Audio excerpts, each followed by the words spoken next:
Welcome to the What's Your Ceiling podcast. We're your hosts, Monty Wyatt and Paul Szynski. Wherever you are in life, there is a higher ceiling. This podcast is how you become aware of it and how to take action to push through it.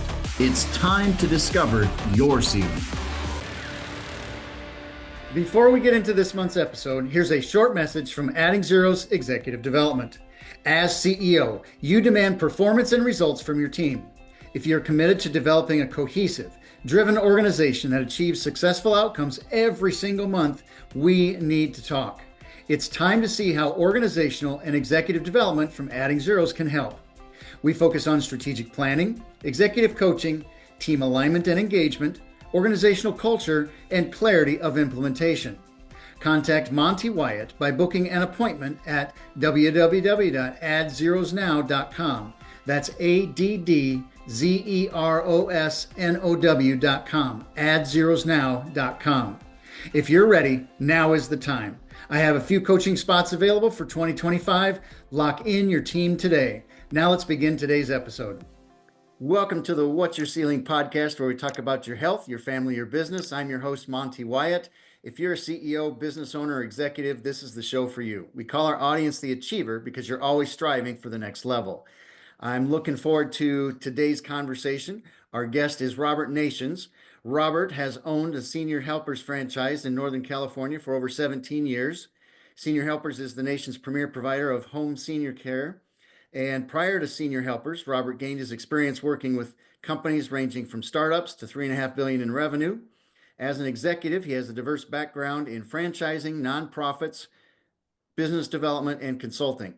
Please welcome one of the top franchisees for Senior Helpers. And Robert, welcome to What's Your Ceiling podcast. Oh, thank you, Monty. I appreciate it. It's gonna be a fun period of time just discussing, kind of my background. Absolutely. Well, welcome. And, one of the things we like to do during our show is to talk about ceilings and challenges that people have gone through and how you've grown and how you've impacted the world and how you've grown as an individual, not only your business, but yourself. So we'll look forward to some great stories with you. All right. And why don't you start by giving us a little history lesson of your career, but also how you got into senior care.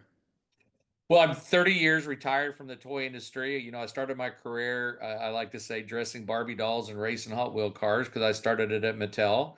And work my way up the food chain at Mattel to be the consumer products. The job all the salespeople all want is to be the Walmart sales guy, right? Because they're the largest retailer, and so I got myself into that role and did not like it. I didn't like the pressure of being the lead person or one of the lead people on the Walmart sales team. So I went off to do a little business consulting and then ended up back in the toy industry working for Hasbro. A good 15 years there, and then the division I was running, because I worked myself into being general manager for the candy division, where we took toy and candy and combined it, and that division got sold and moved to Philadelphia. I lived in Napa, Philadelphia. It was an easy decision for me because I love Napa, so I stayed here. Did a little soul searching for 6 months. First time in my life I took time off instead of jumping from job to job, I took time off and researched the community to find something I could do community based, and came across home care, which was a concept was foreign to me. But because my grandmother had Parkinson's and memory loss, I thought, oh my God, that could be really cool. I could help families. And so I bought what I thought was probably the best franchise within the home care market, which was Senior Helpers. And the two things I liked most about it was the fact that it was my business. I was just kind of renting their name, and they were giving me the framework of how to do it. And it proved to be true. But I also like the name Senior Helpers. It really kind of says what we do. We help people as they age. So I like that concept and had so much fun. The funny story is I really actually bought the franchise for my wife, thinking, oh, I'll get it started and I'll turn it over to her and she'll run this little business. And I was having so much fun, she never really got to take over. So I took that over, and I'm a runner by the way I go about life, and so I ran into it. Ended up opening 4 offices in a year's time, and just had a great time until I wasn't. because with any project you take on, there's always obstacles. And the first obstacle I came across was dealing with the state and the ever-changing labor laws here in California. But we've weathered through that over the last almost 18 years.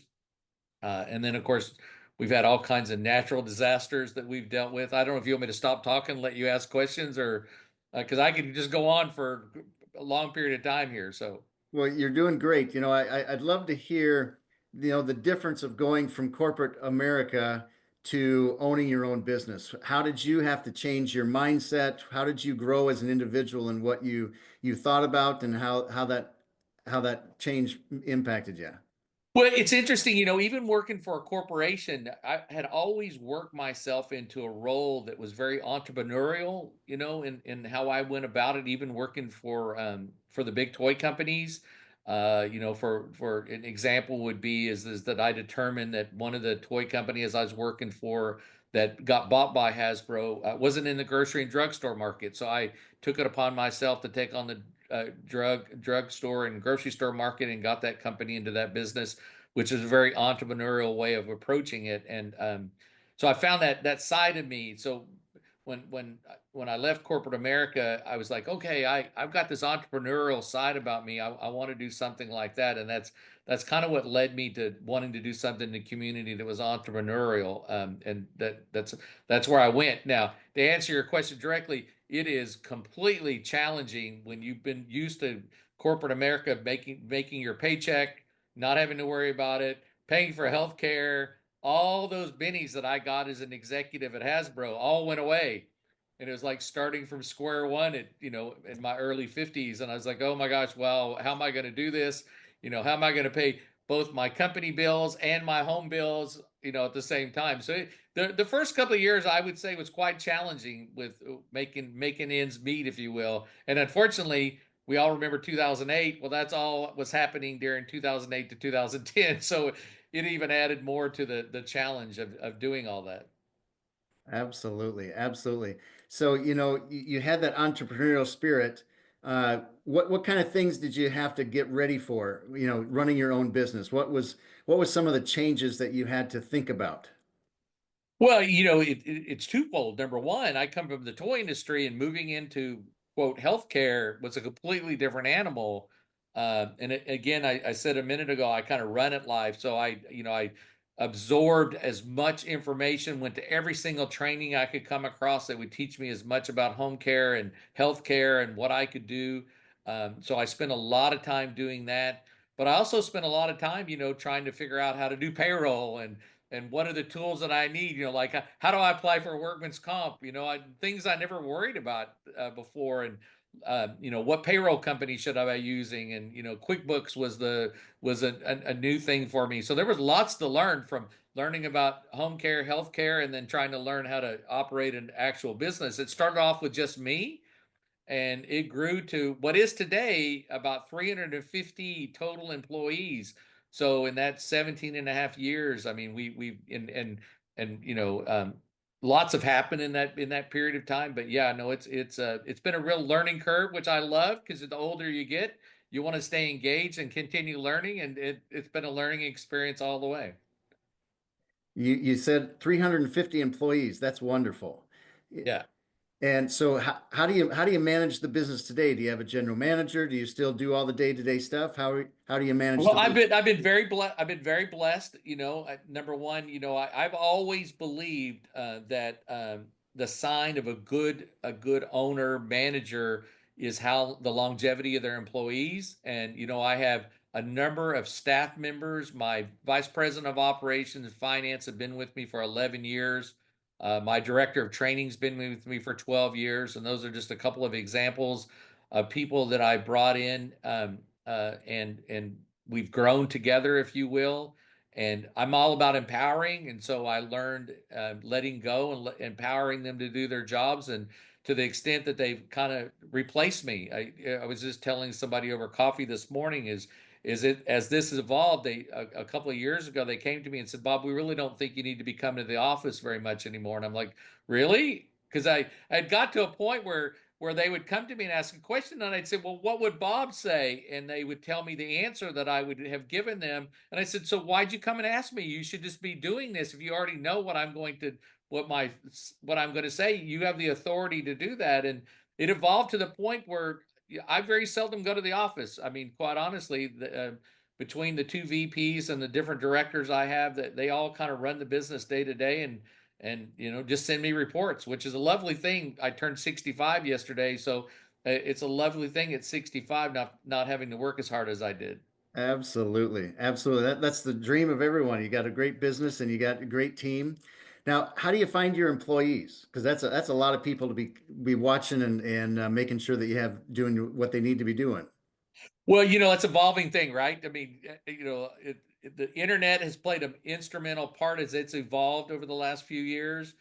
So we do a lot of internet recruiting through the different websites. Hierology is one that we use, and Hierology is one of those ones that groups a bunch of different websites from glass ceiling to those kinds of mechanisms. So we post on those things. We go to job fairs on a regular basis. We have incentives for our employees. I mean, one of the things I love is when we get a referral from somebody that likes working for us. So we actually have a program where we compensate employees for referring other employees to us. We Because of the way our industry works, we go to the different schools to do training for people who work in our industry. So as I like to say is, we market a lot to get new clients, but we also have a whole marketing strategy and plan to get employees. I mean, in this day and time, you really have to have both strategies working simultaneously, because the last thing you want to do is get a new client and not have an employee to take care of them, because our job is to provide, care. You mentioned something right there that I want to reinforce to our audience, the achiever, that you need a marketing plan for not only getting new business, but you need a marketing plan for gaining employees. And Absolutely. I think that's something that most businesses don't necessarily do well. And that's a critical thing in today's world. So to go deeper with that, what do you look for in an employee? Well, it's again an evolving thing. The first thing we try to come up with is reach out to people who have experience, because we are a home care company, so we'd love having people come in that's had prior experience in that environment.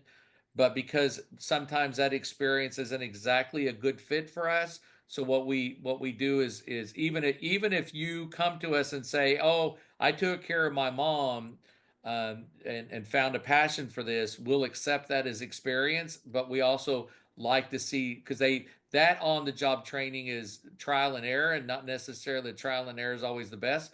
So what I've done is I've opened training centers in all three of my current locations, where we will hire people with experience, but not maybe 2 years experience, which is our goal, and actually train them the way we like to do things. So now we have a whole training ritual that people go through before they can actually start working with us, to make sure that they're doing things the way we do. But the beautiful thing about that is that's helped a lot with my workman's comp, because now I know for sure that person knows how to do a pivot transfer, for example, where you're moving someone from a wheelchair to a bed, or a bed to a wheelchair. I make sure everybody knows how to do it Bob's way. I love what you just said, that you've got your own training center in all of your offices, and they don't get to go out and work with your clients, your customers, until they are trained.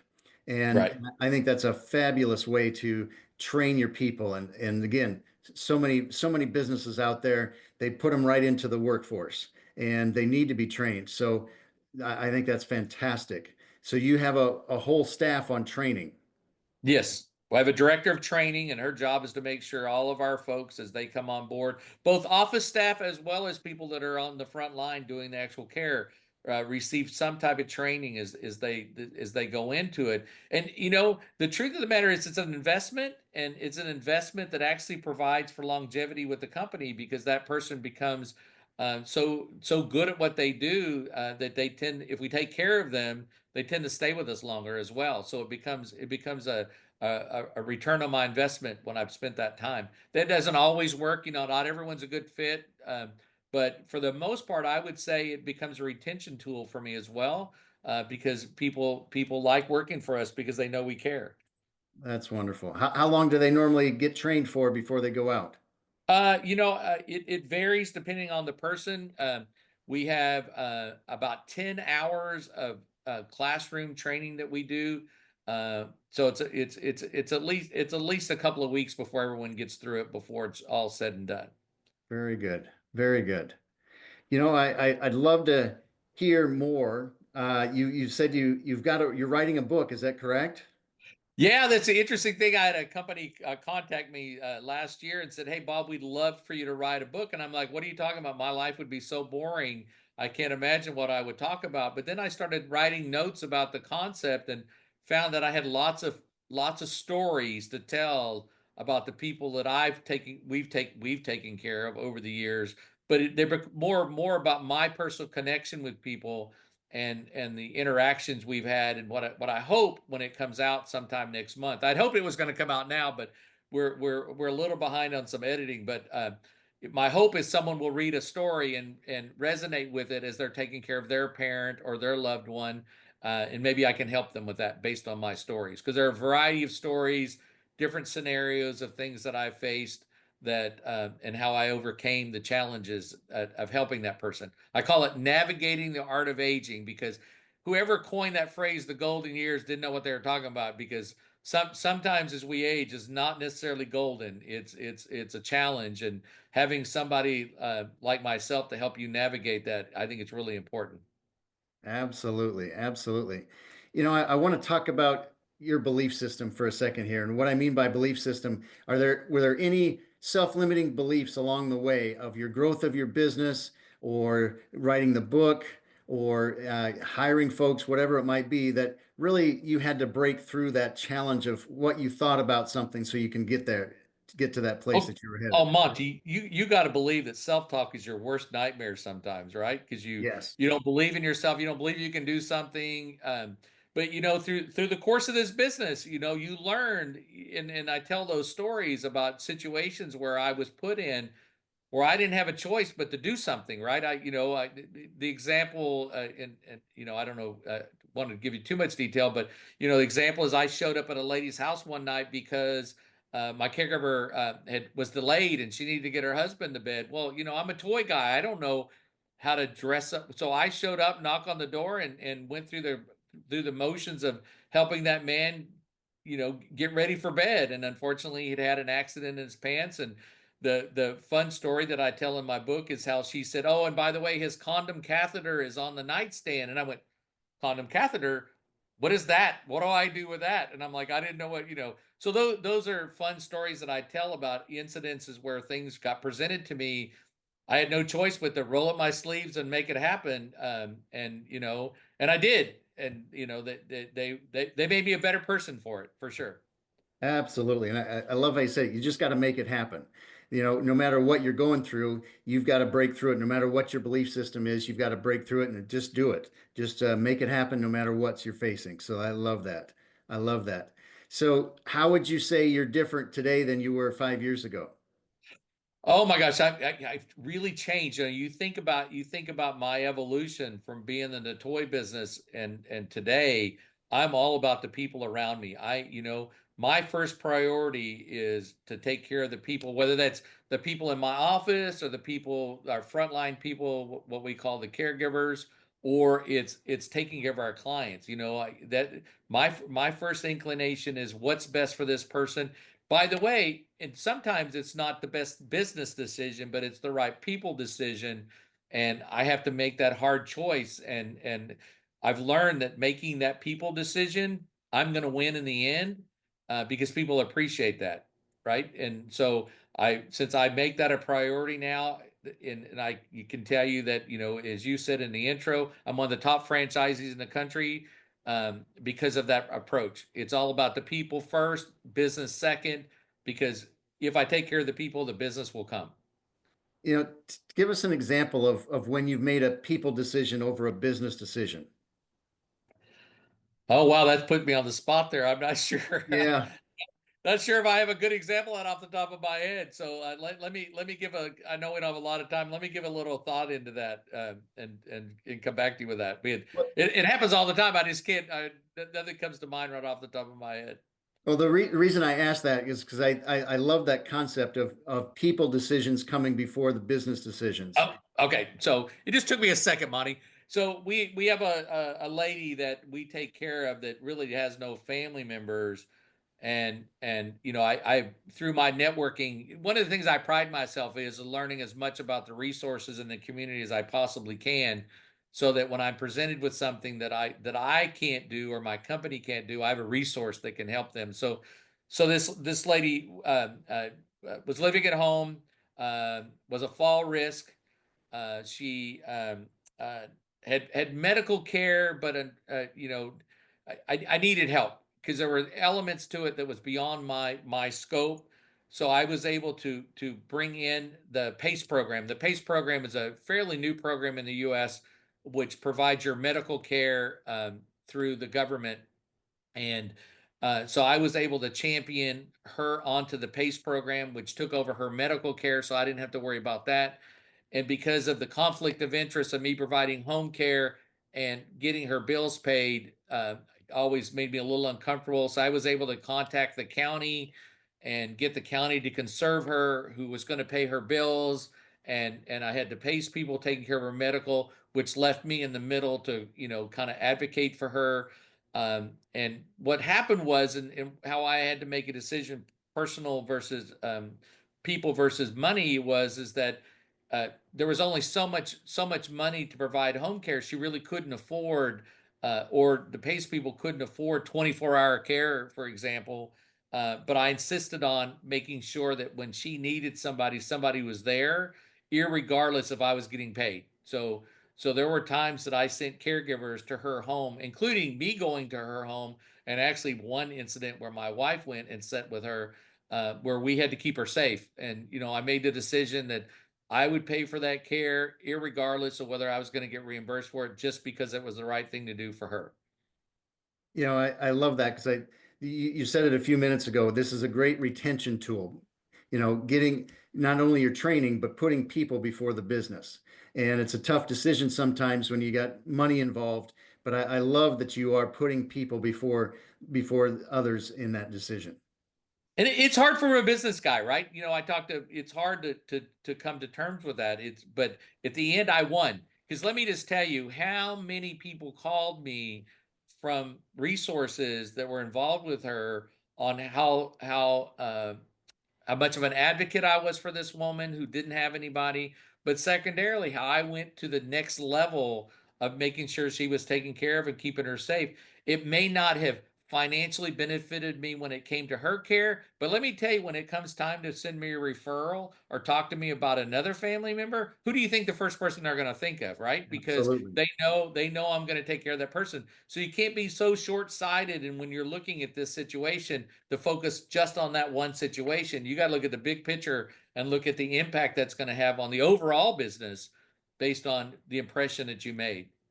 Now, I don't do Absolutely. it for that reason. I do it because it's the right thing to do. But in the end, I win because as I've learned, I win because the people think, you know, I want Bob to take care of my mom because I know he's going to do everything possible to make sure she's taken care of, and that goes a long ways to growing the business.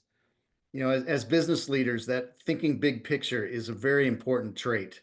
And it's recognizing what small steps you're doing today, how it's going to impact the long term. And that's exactly what you did. And as you said, you're winning in the long run. And that's fantastic. Right. Fantastic. What's a ceiling that you think you're breaking through or you're working to break through now? Well, it's a constant. It's the ceiling's always constantly trying to find ways to help people pay for care. Care is becoming so expensive. In California, it all comes to the cost of living, right? Cost of living, and unfortunately, in my opinion, the government doesn't look at both sides of the coin. Yeah, let's increase what you're required to do from a minimum wage or to training or licensing or whatever that happens to be. But what they don't look is what that cost is going to cost that business and what that does to what they're going to charge. I spoke to a state senator a few years ago about minimum wage, and I said, you realize every time you increase minimum wage, I'm not saying you shouldn't, but I'm saying you got to take in the context. Every time you increase minimum wage, that also increases the charge that goes out. And he said, no, it doesn't. That they don't have anything to do with these. I said, yeah, absolutely it does. Anytime my wage cost goes up, the cost for me to perform services goes up. They go hand in hand, and you should be considering those kinds of things. And so I think the biggest thing that we face today is we have a lot of people getting to a point where they want to stay home, they want to age gracefully in their home, but the cost of care continues to rise, and the governmental agencies don't take that into consideration when they're increasing cost and not increasing the other side of it, which is the revenue stream, to help pay for that cost. And I don't think that gets considered. So one of the things I've done, so I'm telling you all this, the segue. One of the things I've been doing is investing into technology. Technology is so top of mind these days. And one of the technologies I've invested in, if you will, is an AI technology where I actually put a AI device in people's homes that monitors the environment and actually can alert me to things that are minor things, but also major things. I can tell you, I was out for a walk one morning, and this AI device sent me an alert that there had been a fall in this home, and it was, I don't know, 5 o'clock in the morning. And so I was able to, because of technology, access on my phone that technology and find out this woman had fallen and that she was calling out for help. And I was 30 minutes from home, so I just took my phone, turned around and called 911, had the emergency response people go to that person's home, and then I, through the AI technology, I heard the ambulance and firemen in her home, taking care of her, getting her lifted up and getting her to the hospital because she was injured. And I did that all in the middle of, at 5 o'clock in the morning on the streets of Napa, from my phone. And I didn't have to run home, jump in the car, and drive over there. I had professionals that I was able to access, and that technology happened to help me do all those things and get that woman to safety really quickly. I love how you're using the AI technology, and I think every business out there needs to find those little things because that not only is better service for your customers, but it helps make you more efficient. And so I love that you're doing that. It's a great Well, example. it's a balancing act, right? Because I'm a people service business. I I use AI technology to help me be better when I'm there personally, and so it becomes a real good balance of personal care, meaning I got a physical person in the home. At the same time, I make that visit, that personal care visit, more meaningful because I have more information to be able to help that person through my AI. Absolutely. Oh, that's fantastic use of AI. Love it. Love it. I'd love to hear in a general statement, how do you define success? Whether it's in life, it's health, it's business, how would you define success? Well, I'm so many ways of doing that in my life because I'm such a charmed individual, right? Because I have a great business. When I find that my group has worked together to keep somebody from going back to the hospital, that's a big win for me. When I have a client call me and say, I love my caregiver, a family member call and say your caregiver is the perfect fit for my mom, that's a home run for me. When I have a client that gets better, I mean that's the ultimate goal, right? I take somebody from the hospital that's been failing, and through our plans and our activities, we get that person better. So one day they call and say, Bob, I really appreciate all that you've done. I don't need you anymore, or I don't need you right now. That's a home run for me because I actually, did a lot of good things in that regard. And then personally, my kids are a huge part of my life, and because of that, they're all having their own levels of success. And I feel like that's a big success story for me too, because they're a reflection of me. And I have a son who plays in the NBA. I have a daughter who's graduating college and looking for jobs and hitting home runs there. And then I have another son that has some learning challenges, and we're overcoming those. And so, like I said, my life's charmed. I told you a minute ago, I celebrated my 65th birthday, and I had so many people loving me and surrounding me. It was just a wonderful day. Oh, that's fantastic. I love that you shared that success is getting feedback from your clients, but it's also the next generation. It's taking care of your kids and seeing how they become successful. So that's fantastic. I'd love to hear, and I always ask this question at the end of our interviews, is what do you want to be known for? I want to be known for that I made the right decision, not necessarily a decision that benefited from me, but the right decision for the person that was involved. And as I've said many times now, I know when I make that right decision, it comes back in spades, if and that saying goes, to benefit me. I don't make decisions to benefit me. I make decisions to benefit other people, and it comes back to benefit me. I mean, it becomes it's a funny thing, and sometimes it's hard to recognize that, but I've learned over time, the more good things I put out, the more good things come back. Yeah, absolutely. I love that. The more you put out, the more it comes back at you. That's Yeah. right. That's right. If you were to give one suggestion to our audience, the achiever, about business ownership or leadership or management, what one tip would you give them? Always do what's right, no matter what. Even though it's not doesn't appear to be in the best interest of your business, it will in turn be the best interest of your business. Do the right thing always. Make the right decision for the circumstances. Absolutely. Love that. I want to reinforce that to our audience, the achiever, a number of things. And I'm going to start there. Always do what's right. Always do what's right for that situation. But I want to share, you talked about empowering your team, and that sounds like a great way to get more done in your business by empowering your team. We talked about making your first priority taking care of people, making your people decisions before the business decisions, and I think that's fantastic. And your training. I want to reinforce to the audience that training your team before you put them in front of your clients is a huge, huge benefit. So I really want to reinforce that. So, and the last one is just make it happen. We've all got those limiting beliefs, we've all got those challenges, but you just got to make it happen. You just got to push through it. That's how we make it happen. So, really appreciate your time, your insights, Bob, and look forward to reading your book one day and enjoying that and learning more about what you've been doing. All right. I enjoyed our time together, Monty. Thank you for doing this. Absolutely, absolutely. Thank you for joining and sharing your insights.